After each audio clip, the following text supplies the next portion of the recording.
So, do you guys remember the 10 digital art mistakes video I made a while back? My first point in it was very much a suggestion to getting a drawing tablet if you're serious about getting into digital art. And I must admit, I am pretty blown away by the amount of people in the comments section who are crying in computer mouses. So much, in fact, that I dedicate this video to you guys.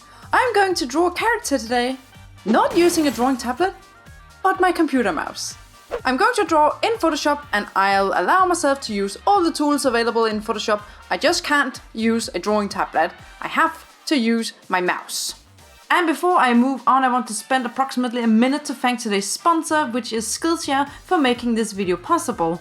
For those of you who don't know, Skillshare is an online learning community for creatives where you can browse through thousands of classes covering everything from fine art, illustration, comics, being a creative freelancer, writing, animation, and much more.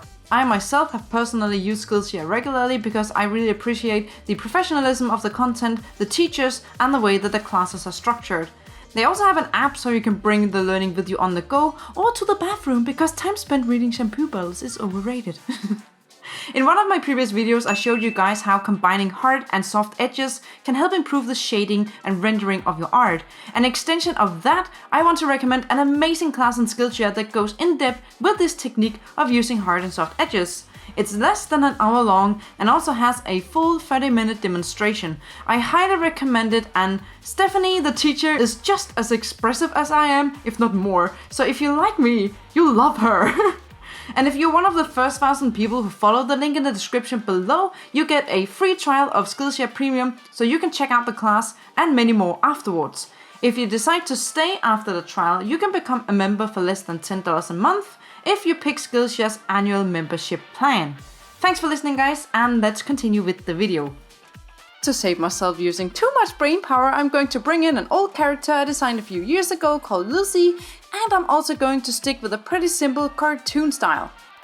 I've also recorded my hand movements on a separate camera for you guys, but my mouse sensitivity is pretty high, so I don't really move my hand around a lot, but it's more so that you can see I'm not cutting any corners, okay? So, first I sketched out a pose, and I did so just using the brush tool and a light gray color. I turned the smoothing on the brush tool all the way up to 50% so I had a little more control, otherwise the lines were way too wobbly. Then I drew the character on top of the pose just using the brush tool as well. This was surprisingly very hard, guys. I had to sometimes draw over my lines again and make these little half line things. It was... I don't recommend drawing like this, I really don't. My wrist hurt so bad just after this sketch, so remember to stretch your wrist if you're a mouse artist, okay? So I realized I would definitely not be able to use the brush tool for the actual line art, since the control of the strokes were too horribly for my preferences. So we are going to use this thing called the pen tool for the line art. You can use the pen tool to create paths, shapes, and selections, and you control these paths using these little anchor points and their directional lines. You can make curvy anchor points, or you can hold down Alt, click the little anchor point, and make it a sharp turn instead.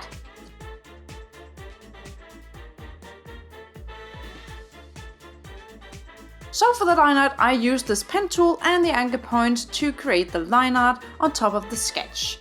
I ended up with so many shape layers, I had to group them up every once in a while. I'm pretty sure you can structure this better, and you could also use paths instead of shapes, but I was taking what I thought was the most obvious approach today.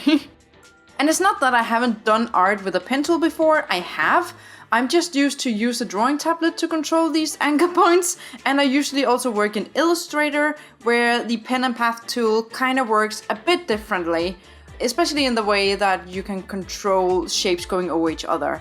So it works very differently in Photoshop, and I'm not really used to it, but it's kind of the same idea, so it's not like I'm completely inexperienced. It's just a really different way to approach it. If you use the pen tool and for some reason your lines look kinda odd, or when you close the path, kinda makes this weird pattern, you can try to change the alignment of the strokes from the stroke option window up here. You can have it run inside the path you made, just in the middle or on top of the path you made, or you can choose to put it outside of the path you made.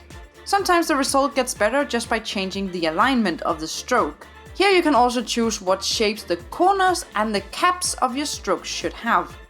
I tried to use a thicker stroke for most of the outer lines, and for the details inside the character, I narrowed the width to create a bit more variety in the lines. I feel like this approach to computer mouse art is pretty intuitive, and I feel like if I was a computer mouse artist, this would definitely be my approach to use the pen tool for stuff like this. If you use paths instead of shapes, that's the option up here in the little window that you can choose from, you can actually stroke your paths with whatever brush you have in your library. So if you want more texture in your line work, you might actually want to use paths instead of shapes.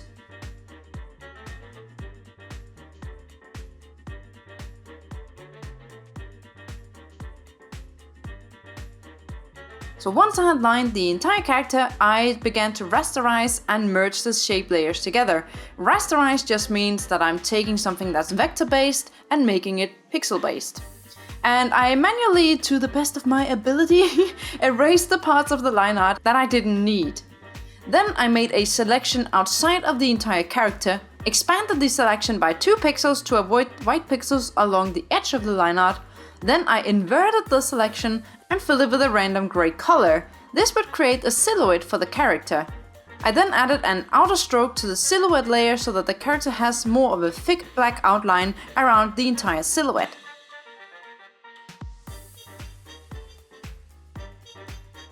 As to the colors, I used the line art layer and the magic wand tool to select the individual areas I wanted to color.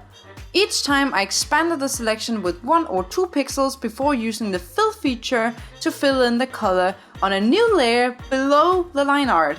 So each color flat had like its own layer, but the selection was based on what I chose on the line art layer. I did this for each area on the character until I had filled all of the flat colors. I was in doubt what I should do with the shading, since my usual approach in Illustrator is very different. I used a mix of a big soft airbrush, a hard round brush and my dry blender brush to lay in the shading. I also used the smudge brush on 5% strength to blend some of the colors together. Sometimes it was necessary to make a custom selection with the pen tool, like I did with the purple highlights in the hair and between the sleeves and the front of her shirt and on the shoes, just so I could better separate like bigger portions of the same flat color.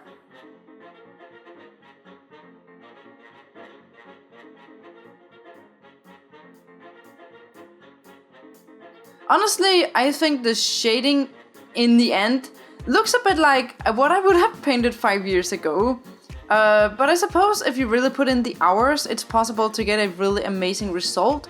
This definitely took me way longer than it would have had I used my drawing tablet, and it also does fall a bit outside my style. If I was a computer mouse artist though, I would probably use traditional sketches instead of trying to draw them out with a brush tool.